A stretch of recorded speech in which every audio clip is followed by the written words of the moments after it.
Shalom Bapak Ibu Saudara sekalian, sebelum kita mendengarkan firman Tuhan, mari kita bersatu di dalam doa.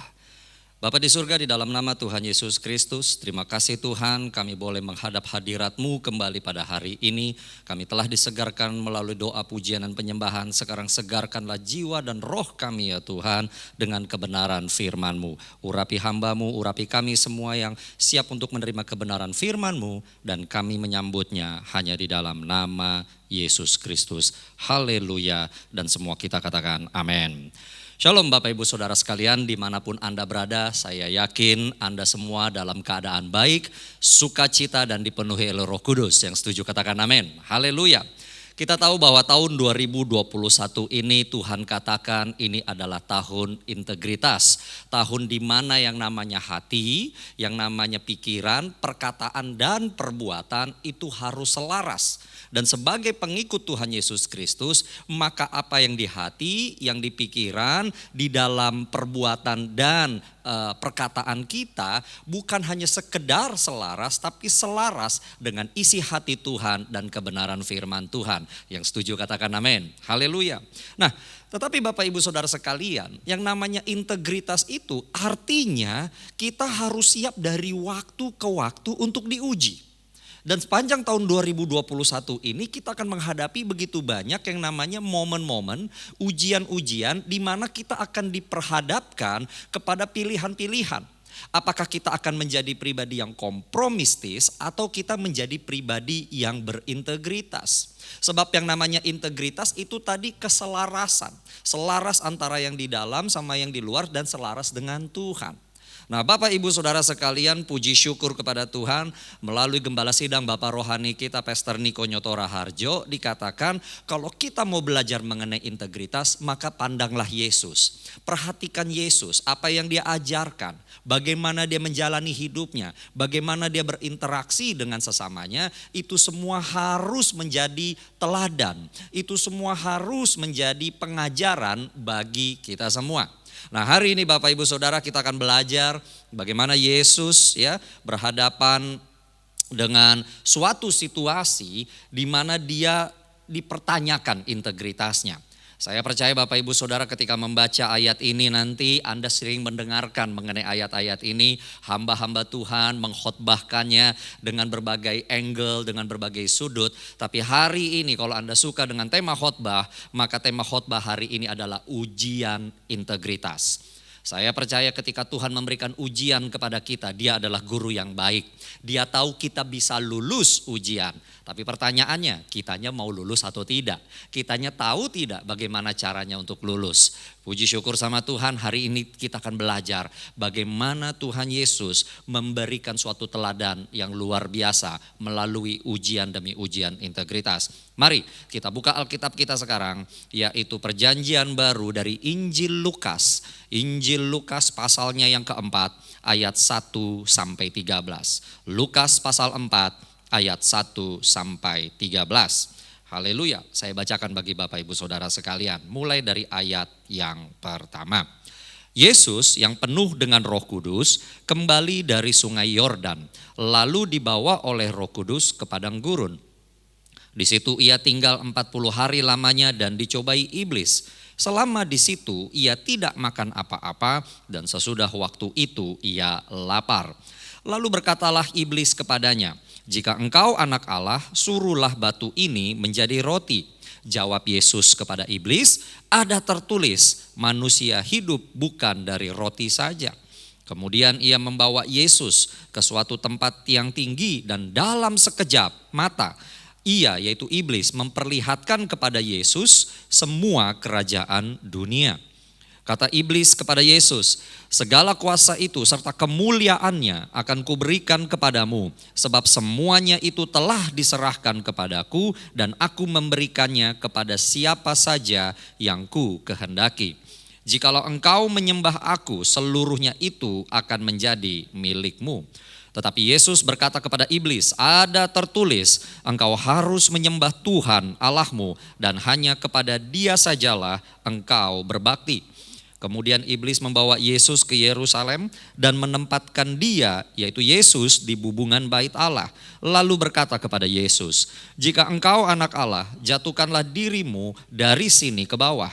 Sebab ada tertulis mengenai engkau, ia akan memerintahkan malaikat-malaikatnya untuk melindungi engkau.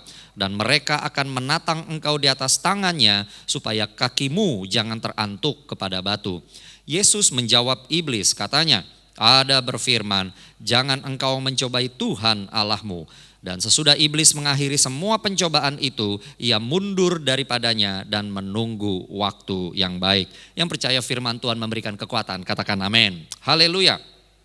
Bapak Ibu Saudara sekalian, sekali lagi saya mau katakan, di tahun integritas ini kita harus siap untuk menghadapi ujian demi ujian. Dan melalui pembacaan yang baru saja kita baca Bapak Ibu Saudara, ternyata ada tiga momen di mana kita itu akan diuji. Seringkali kita nggak sadar bahwa kita itu sedang diuji. Seringkali kita pikir bahwa waktu kita menjalani hari demi hari itu hanya kehidupan yang biasa. Padahal kita tidak sadar Bapak Ibu Saudara, bisa jadi momen pada waktu kita sedang menjalaninya itu kita sedang diuji. Nah, hari ini melalui kebenaran firman Tuhan kita akan melihat ternyata ada tiga momen. Ada tiga momen di situ kita sedang diuji integritasnya. Ya, dan kita akan bahas ini satu demi satu. Yang pertama, kita akan diuji saat sepertinya tidak ada berkat. Yang kedua, kita akan diuji saat sepertinya terbuka kesempatan untuk dapat berkat. Yang ketiga, kita masih tetap diuji saat berkat itu sudah tersedia bagi kita. Ya, sangat menarik Bapak Ibu Saudara sekalian ya, kita akan diuji saat sepertinya tidak ada berkat. Yang kedua, saat terbuka kesempatan dapat berkat. Dan ketiga, saat berkat itu sudah tersedia. Nah, mari kita lihat satu demi satu. Yang pertama ya, kapan kita akan diuji? Saat sepertinya tidak ada berkat. Bapak Ibu Saudara sekalian, di dalam Lukas 4 ayat 1 sampai 4 dikatakan di sana bahwa jelas setelah Tuhan Yesus dibaptis di Sungai Yordan, dia dibawa oleh Roh Kudus ke padang gurun dan di sana dia berdoa dan berpuasa, dan di akhir dari 40 hari itu dia didatangi oleh iblis ya, oleh iblis. Kalau suku saya katakan sibolis sudah datang. Nah, itu dia ya. Datang, kenapa? Karena pada saat itu Yesus lapar dan gak ada makanan, gak ada minuman ya. Sepertinya tidak ada berkat. Oke, lalu iblis bilang sama Yesus, ya kan, engkau kan anak Allah, udah rubah saja batu ini jadi roti. Bahkan gak usah diubah, suruh aja batu berubah jadi roti. Haleluya. Kenapa roti? Kenapa gak nasi? Ya karena orang Israel makanan utamanya ya roti Bapak Ibu Saudara. Tapi kalau ini kejadiannya di padang gurun di Indonesia, kalau Indonesia padang gurun dibilang rubah saja batu ini menjadi nasi, sama aja Bapak Ibu Saudara ya. Nah, dikatakan sana rubah saja, kan lagi nggak ada berkat, rubah saja. Nah, Bapak Ibu Saudara sekalian, pada saat kita menghadapi situasi sepertinya tidak ada berkat, godaan utamanya di mana? Anda tahu nggak godaan utamanya apa? Godaan utamanya adalah ini. Kita mulai mempertanyakan firman Tuhan. Kita mulai mempertanyakan janji Tuhan. Kita mulai mempertanyakan kasih Tuhan. Dan kita mulai mempertanyakan Tuhan. Katanya Tuhan baik, kok saya lapar? Katanya Tuhan baik, ini sakit kok gak sembuh-sembuh? Katanya Tuhan baik, kok saya kehilangan pekerjaan? Katanya Tuhan baik, kok saya sekarang tidak bisa lagi melayani karena pandemi saat hari ini. Katanya Tuhan baik, katanya Tuhan, mana itu semua janji? Saya sudah nyanyi di gereja sampai bertahun-tahun, janjimu seperti fajar pagi hari. Mana tuh semuanya? Lihat Bapak Ibu Saudara, pada saat sepertinya tidak ada berkat, maka godaan yang paling utama kita hadapi adalah kemudian kita mempertanyakan Tuhan. Beberapa orang berkata, saya tidak mempertanyakan Tuhan Pak. Saya mempertanyakan janjinya dan firman-Nya. Tuhan dengan firman-Nya itu satu kesatuan. Tuhan tuh sangat integritas. Jadi waktu kita mempertanyakan firman atau janji atau kasih, kita juga mempertanyakan Tuhan. Iya kan? Tapi Bapak Ibu Saudara sekalian, bagaimana respon Yesus ketika hal seperti itu terjadi? Luar biasa. Di dalam Lukas 4 ayat 4 dikatakan ada tertulis manusia hidup bukan dari roti saja. Lebih lanjut di dalam Matius 4, dalam kisah yang sama tapi dicatat oleh Matius, dikatakan bukan hanya dari roti saja tapi dari firman Allah, dari firman Tuhan. Kenapa Tuhan ngomong seperti itu? Karena setiap kali kita menghadapi momen tidak ada berkat, maka kita perlu kembali lagi meneguhkan diri kita. Percaya lagi kepada firman Tuhan yang adalah ya dan amin. Bukankah sampai hari ini kalau kita bisa ada sebagaimana kita ada, itu sendiri sudah bukti bahwa Tuhan setia kepada janjinya. Ketika kita menghadapi yang namanya lembah kekelaman seperti Mazmur 23, bukankah di tengah kesulitan Tuhan tetap bersama dengan kita? Kehidupan di atas muka bumi ini tidak sempurna Bapak Ibu Saudara. Selama kita masih hidup di atas muka bumi ini, tetap selalu ada perang, tetap selalu ada kesakitan, selalu ada pergumulan, gak sempurna. Makanya saya percaya kalau Bapak Ibu Saudara merindukan yang sempurna itu datang, kita akan bilang datanglah segera Tuhan Yesus, datang segera. Segera Tuhan, second coming Tuhan. Kenapa? Karena Allah yang sempurna itu ketika dia menjejakkan kakinya dan memerintah di atas muka bumi, semua yang tidak sempurna ini menjadi sempurna. Haleluya. Tapi itu fakta realita hidup. Tuhan belum datang. Akibatnya bumi belum sempurna. Makanya pandemi belum berakhir. Sakit penyakit masih ada, pergumulan ekonomi masih ada. Itu faktanya. Jadi bagaimana Pastor Chris? Ya, kita tetap harus percaya kepada firman Tuhan. Kenapa? Karena iblis akan berusaha Bapak Ibu Saudara untuk membuat kita tidak fokus sama Tuhan, tapi fokus kepada apa yang hanya ada di depan kita. Hati-hati, jangan menilai kebaikan Tuhan hanya berdasarkan tebalnya dompet kita. Menilai kebaikan Tuhan hanya kita sehat atau tidak. Menilai kebaikan Tuhan kita punya pekerjaan atau tidak. No. Selalu kembali kepada salib itu. Allah mau mengorbankan dirinya sendiri demi menyelamatkan kita. Dan tidak ada kasih yang lebih besar daripada itu. Setiap kali Bapak Ibu Saudara, iblis mencoba untuk membuat kita fokus kepada perut, ya, kepada apa yang hari ini, tuh kita harus mengingatkan, saya nggak mau melihat yang di depan ini, saya mau melihat kepada Tuhan. Saya mau melihat kepada Tuhan. Dan kita harus berkata, saya ini sebenarnya sudah harusnya lenyap jauh-jauh hari yang lalu. Tapi kalau saya ada sampai hari ini saya kuat justru karena firman Tuhan. Setiap kali saya membaca firman Tuhan saya kuat. Setiap kali saya menyanyikan firman Tuhan saya kuat. Iya kan? Aku diberkati sepanjang hidupku diberkati. Itu versi lamanya. Versi barunya aku diberkati. Lihat Bapak Ibu Saudara.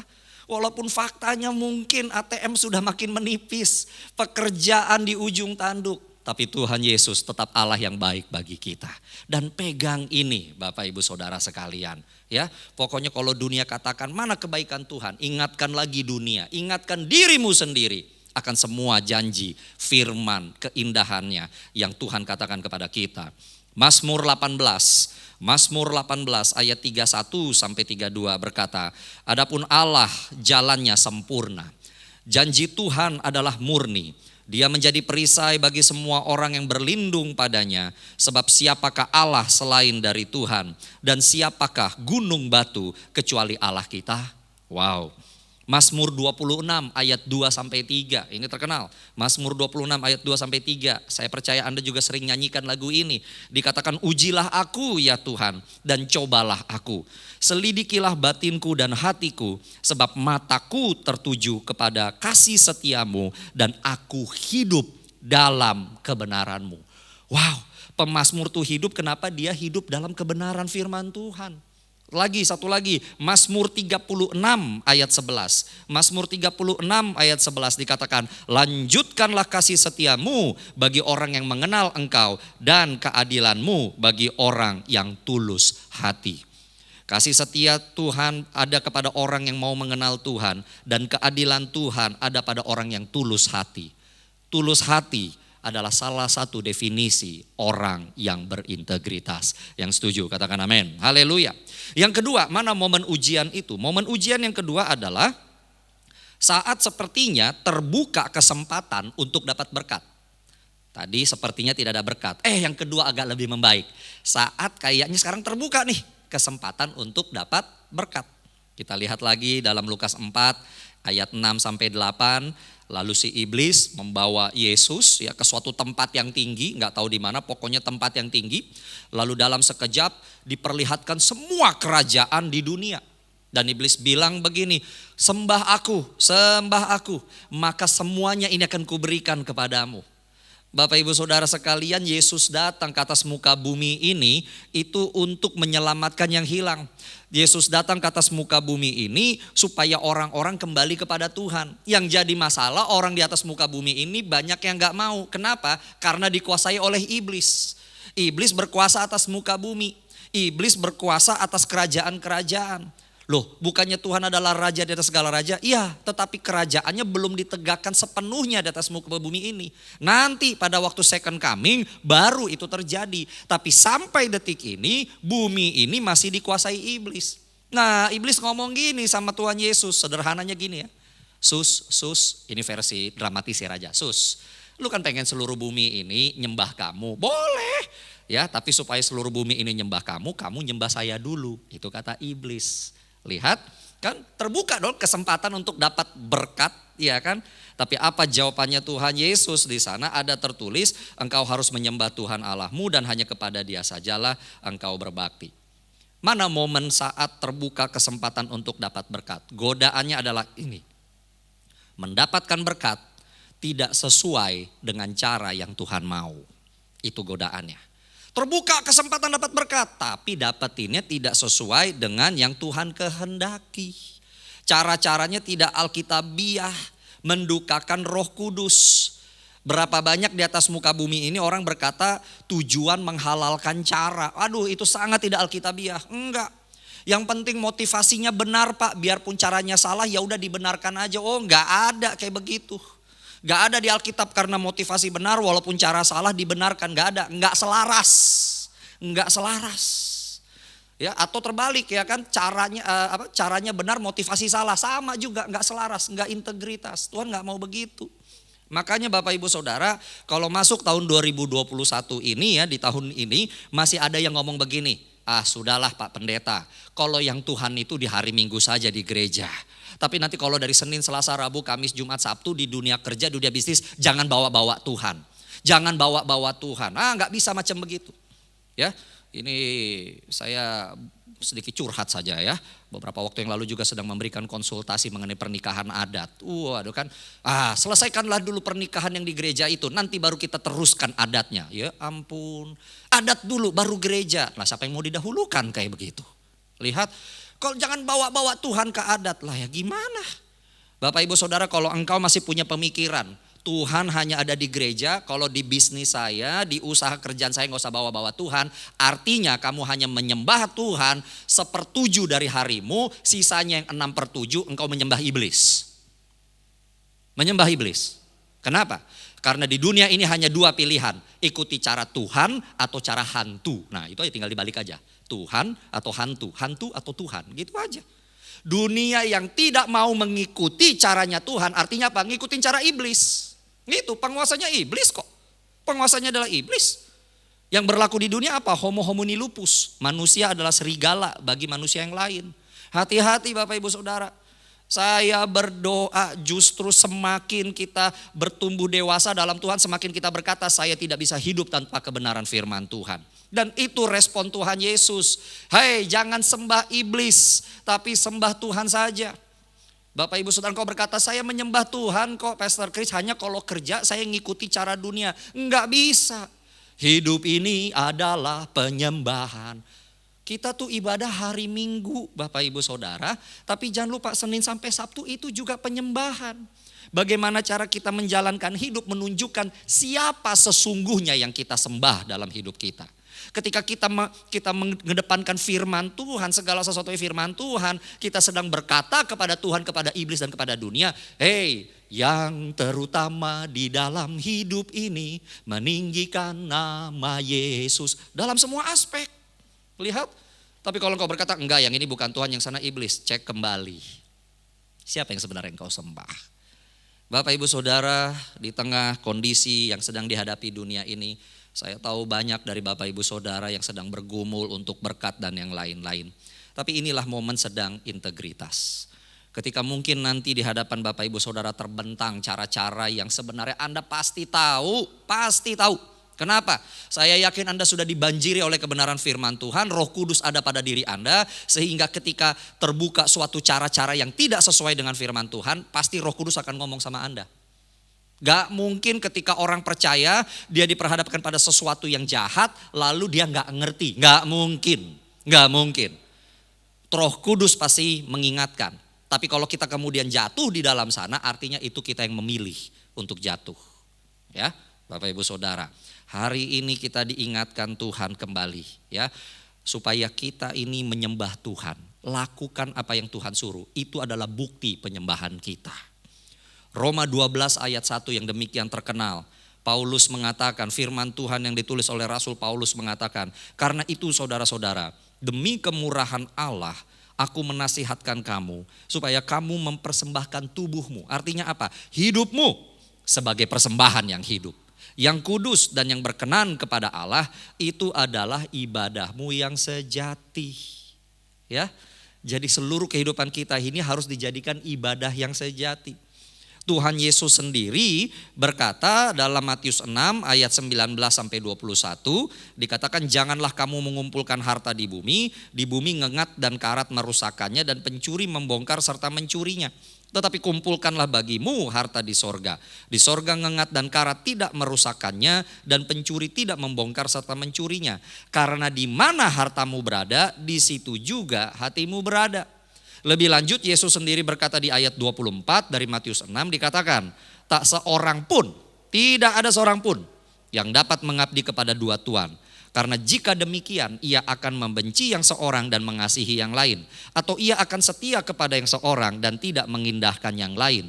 Kamu tidak dapat mengabdi kepada Allah dan kepada mamon. Apa itu mamon? Keuangan cara dunia yang mengikuti cara-caranya iblis. Enggak mungkin. Kita bisa mendapatkan keuangan uang kita dengan caranya Tuhan atau caranya iblis. Gak mungkin dua-duanya. Ya, haleluya Bapak Ibu Saudara sekalian. Saya percaya dimanapun engkau berada, engkau mau berkata tahun 2021 bahkan sepanjang kehidupan di atas muka bumi ini, saya akan tetap setia dan mengikuti caranya Tuhan. Yang setuju katakan amin. Haleluya. Yang ketiga, yang terakhir, ujian itu tetap berlangsung pada saat kita mendapat berkat. Ya, jadi ini dapat berkat. Nah, tentu berkatnya di sini adalah kita sudah lakukan semua sesuai dengan firman Tuhan, kita lakukan yang benar, sekarang dapat berkat, ya. Jangan kita pikir, saya sudah lakukan semua, saya bisa nikmati nih semuanya. Belum. Hati-hati, tetap masih ada ujian di situ. Mari kita lihat ayat 9 sampai 12. Dikatakan setelah ujian yang kedua, ujian yang ketiga, iblis bawa Yesus ke bubungan dari bait Allah. Lalu hebatnya nih di sini, iblis ngutip Mazmur 91 sama Yesus. Ya Yesus nih, kan Mazmur 91 ya itu untuk anak-anak Tuhan, tapi kan kamu juga emang anak Allah. Kan tertulis di sana bahwa ada berkat penyertaan perlindungan ya daripada Allah sendiri. Kalau Yesus menjatuhkan diri, tak akan sampai tergeletak sebab Tuhan menopang tangannya. Sudah ada berkat. Sudah ada jaminan pasti dapat berkat. Wow, berkatnya dari firman lagi. Ya, tapi Yesus menjawab, ada firman, jangan engkau mencobai Tuhan Allahmu. Bapak Ibu Saudara, saat kita mendapat berkat maka godaannya, ujiannya itu adalah kita menyalahgunakan berkat dan kuasa dan semua hal yang kita dapatkan dari Tuhan. Itu godaannya. Dapat uat, dapat berkat, dapat hadiah, dapat jabatan, dapat privilege. Gak pernah saya pikirkan sebelumnya. Luar biasa. Hati-hati, godaannya kemudian berkata, ini kan memang hak saya. Udah gak usah ngajarin saya bagaimana cara makainya. Apa? Persembahan, persepuluhan, persembahan sulung, diakonia, misi. Aduh gak usah ngajarin deh. Terserah saya makainya gimana. Hati-hati. Gue udah jadi bos dong. Dulu cuma staff, sekarang supervisor, manajer, sekarang jadi direktur. Terserah gue. Dulu gue ditekan sama direktur, sekarang gue yang menekan. Hati-hati, hati-hati. Jangan menyalahgunakan apa yang Tuhan sudah berikan kepadamu. Makanya Tuhan katakan, jangan mencobai Tuhan Allahmu. Jangan kita pikir kalimat ini, jangan mencobai Tuhan. Sama pengertiannya juga, jangan anggap enteng apa yang Tuhan sudah percayakan kepadamu. Seringkali orang tuh anggap enteng berkat yang Tuhan sudah berikan. Berapa banyak ayah dan yang ibu yang dapat anak lalu tidak mendidik anaknya. Oh ini kan dari Tuhan, ya kalau anak saya jadi brengsek atau baik ya salahnya Tuhan aja. Oh Tuhan kasih sama saya anak yang brengsek, makanya ya sudahlah mau diapain. Enggak kayak begitu Bapak Ibu Saudara. Oh ini kan uang dari saya nanam saham, saya nanam ini itu. Masa sekarang Tuhan yang ngajarin saya, kalau bukan Tuhan yang membuka langit, dari mana kau dapat berkat? Hati-hati ya. Ada si orang kaya dalam cerita Alkitab kan yang Yesus bilang, oh hari ini akan berpesta semua segala macam. Tuhan bilang, bodoh malam hari ini juga semuanya akan lenyap daripadamu. Hati-hati. Semakin engkau diberkati, semakin engkau harus hati-hati. Semakin engkau diberkati, semakin engkau harus tanya sama Tuhan. Tuhan, ini kok berkatnya banyak banget, ini gimana ini? Gimana ini? Lihat, Anda tahu orang-orang yang paling kaya di atas muka bumi ini banyak yang gak percaya Tuhan Yesus banyak. Tapi lihat, semakin para konglomerat itu makin banyak dapat uang, semakin mereka kuliah belajar bagaimana cara mengelola uang ini. Semakin banyak uang yang mereka hasilkan, semakin mereka belajar. Mereka gak mau sampai salah ngelola keuangan.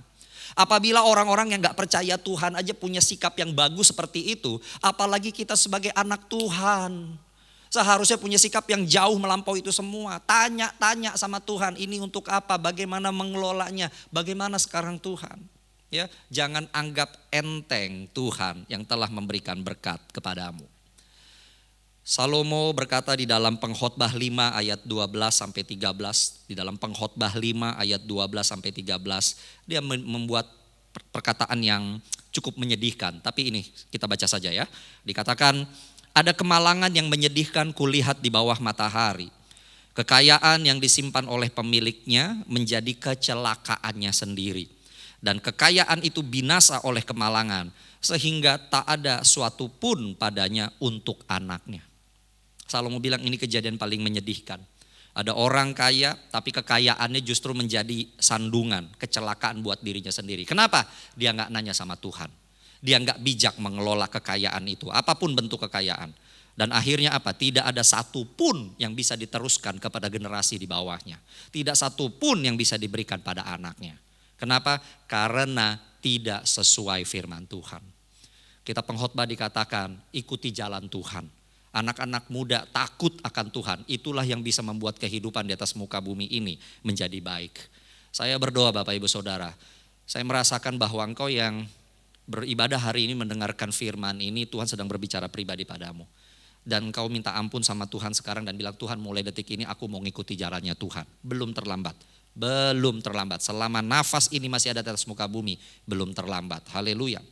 Terakhir dari Paulus berkata kepada anak rohaninya yaitu Timotius, dalam 1 Timotius 4 ayat 14 sampai 16 dikatakan, jangan lalai dalam mempergunakan karunia yang ada padamu, yang telah diberikan kepadamu oleh nubuat dan dengan penumpangan tangan sidang penatua. Perhatikanlah semuanya itu, hiduplah di dalamnya supaya kemajuanmu nyata kepada semua orang. Awasilah dirimu sendiri dan awasilah ajaranmu. Bertekunlah dalam semuanya itu, karena dengan berbuat demikian engkau akan menyelamatkan dirimu dan semua orang yang mendengar engkau. Perhatikan di sana di dalam 1 Timotius 4 ayat 14 dikatakan jangan lalai. Jangan serampangan dalam mempergunakan karunia. Artinya apa? Berkat yang ada pada Timotius, artinya juga pada kita. Itu sudah didoakan loh dengan sungguh-sungguh. Perhatikan semuanya itu. Supaya hidupmu itu maju. Hidupmu itu nyata bertumbuhnya. Awasi dirimu sendiri. Hati-hati dengan dirimu. Dan awasi ajaranmu. Artinya apa? Kalau engkau berkata saya percaya Yesus, saya percaya firman Tuhan. Ya sudah hidup di dalam ajaran itu. Bertekun di dalamnya. Supaya dengan demikian engkau menyelamatkan dirimu. Engkau sejahtera, engkau jalannya lempeng. Walaupun ada badai tetap lempeng. Anda ngerti lempeng? Sejahtera, damai, enak. Ya. Dan semua orang yang melihat kehidupan kita, mereka juga mendapatkan hal yang sama. Mereka juga mendapatkan berkat yang sama. Ya, haleluya. Hati-hati terhadap 3 momen ujian ini. Tapi saya mau kasih warning yang terakhir. Warning yang terakhir. 3 ujian ini bukan artinya cuma terjadi sekali dalam hidup kita. No, ini bisa terjadi berkali-kali. Makanya di ayat ke-13 dari Lukas 4. Ya, dari bacaan utama kita Lukas 4 ayat 13 ada suatu kalimat warning di sana. Dikatakan sesudah iblis mengakhiri semua pencobaan itu, ia mundur darinya dan menunggu waktu yang baik. Artinya iblis masih bisa saja. Dan Tuhan bisa izinkan untuk kita mengalami lagi momen-momen kita diuji kembali. Haleluya. Saya tutup dengan kunci supaya kita bisa lulus ujian. Kunci supaya kita bisa lulus ujian. Di dalam Lukas 4 ayat 1. Lukas 4 ayat 1, perhatikan baik-baik. Di sana tertulis, Yesus yang penuh dengan Roh Kudus. Kembali dari Sungai Yordan lalu dibawa oleh Roh Kudus. Kunci pertama supaya kita bisa lulus ujian, kita harus dipenuhi Roh Kudus. Kita harus dibawa, dituntun, dipimpin oleh Roh Kudus. Sehingga apapun yang kita hadapi, mau iblis, roh yang di dalam kita jauh lebih besar daripada apapun juga, kita kuat.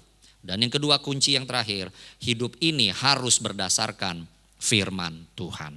Lukas 4 ayat 4, 8 dan 12, setiap kali diuji, Yesus selalu kembali lagi kepada firman Tuhan. Ada tertulis, ada firman Tuhan. Ada tertulis, ada firman Tuhan. Yuk kita hidup di dalam kepenuhan Roh Kudus dan berdasarkan kebenaran firman Tuhan. Ikuti teladan Tuhan Yesus. Jadi pribadi yang berintegritas dan menjadi berkat bagi banyak orang. Saya percaya engkau semua yang hidup di dalam semua ini, engkau akan menjadi berkat bagi banyak orang. Tuhan Yesus memberkati. Mari kita satu di dalam doa. Bapa di dalam surga, terima kasih Tuhan Yesus untuk kebenaran firman-Mu yang sudah Engkau berikan dan bagikan kepada kami pada hari ini. Tuhan, ajar kami terus Tuhan, supaya kami muncul sebagai pribadi yang berintegritas. Berikan kepekaan-Mu Tuhan melalui Roh Kudus, supaya kami mengerti momen-momen saat kami sedang diperhadapkan pada ujian-ujian integritas. Terima kasih Tuhan, Engkau tidak meninggalkan kami sendirian. Engkau memberikan kebenaran firman-Mu sebagai pegangan yang dapat kami pegang selama kami hidup di atas muka bumi ini. Terima kasih Bapa di surga, hamba-Mu sudah menyampaikan apa yang Engkau perintahkan. Hamba-Mu jauh daripada sempurna. Oleh karena itu hamba-Mu mau berdoa, Engkau yang sempurna berbicaralah lebih dalam, berbicara lebih spesifik kepada anak-anak-Mu yang telah beribadah pada hari ini, biar mereka mengerti apa yang harus mereka lakukan di dalam keseharian mereka. Terima kasih Bapa di surga, segala hormat, pujian, ucapan syukur kami naikkan kepadamu hanya di dalam nama Yesus Kristus. Haleluya, dan semua kita katakan amin. Amin. Tuhan Yesus memberkati.